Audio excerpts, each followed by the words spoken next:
आप सब लोगों को हम बता देते हैं कि आज हमने इस्तीफा दे दिया। अस्सलामु अलैकुम वरहमतुल्लाहि वबरकातुहू। उम्मीद है आप तमाम हजरात खैर आफियत से होंगे। अल्लाह ताला आपको शादोबाद रखे। नाजरीन इकराम, बिहार की सियासत में एक बड़ी तब्दीली आई है। बिहार के वजीर आला ने यानी नीतीश कुमार ने अपने ओहदे से इस्तीफा दे दिया है। उसकी वजूहात क्या बनी, आप इस वीडियो के अंदर समाअत फरमा सकते हैं। नाजरीन, नीतीश कुमार ने वजीर आला के ओहदे से इस्तीफा देने का फैसला इसलिए किया है क्योंकि अब वो राज्यसभा में जा रहे हैं। उनके इस फैसले की अहम वजूहात और तफसीलात ये बताई जा रही है कि नीतीश कुमार ने सोशल मीडिया पर खुद इस बात की तस्दीक की है कि उनकी देरीना ख्वाहिश थी कि वो पार्लियामेंट और कानून साज असम्बली के तमाम चारों ऐवानों यानी असम्बली, कौंसल, लोकसभा और राज्यसभा के रुकन रहे। वो पहले लोकसभा के रुकन और मरकजी वजीर रह चुके हैं, लेकिन राज्यसभा के रुकन कभी नहीं रहे। इसी ज़ाती ख्वाहिश को पूरा करने के लिए उन्होंने 5 मार्च सन 2026 को राज्यसभा के लिए कागजात नामजदगी जमा कराए हैं।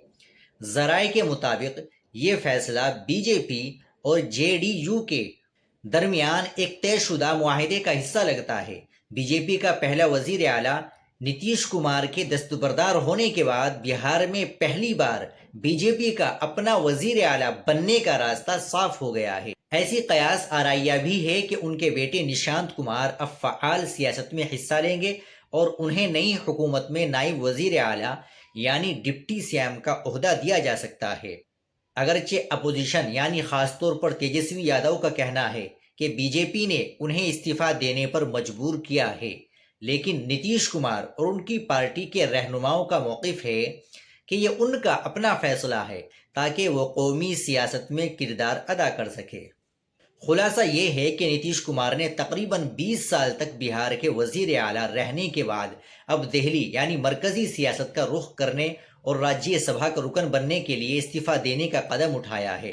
नाजरीन, कुछ भी हो, लेकिन ये बात तो पहले से ही तय हो गई थी कि जब नीतीश कुमार बीजेपी में शामिल हुए थे कि अब जल्द ही नीतीश कुमार वजीर आला नहीं रहेंगे। बाकी आपकी क्या राय है, आप क्या कहना चाहेंगे, कमेंट बॉक्स में ज़रूर बताइएगा। वीडियो को लाइक और शेयर भी ज़रूर कर दीजिएगा। आप चैनल पर नए हो तो चैनल को ज़रूर सब्सक्राइब कर लीजिएगा। अस्सलामु अलैकुम वरहमतुल्लाहि वबरकातुहू।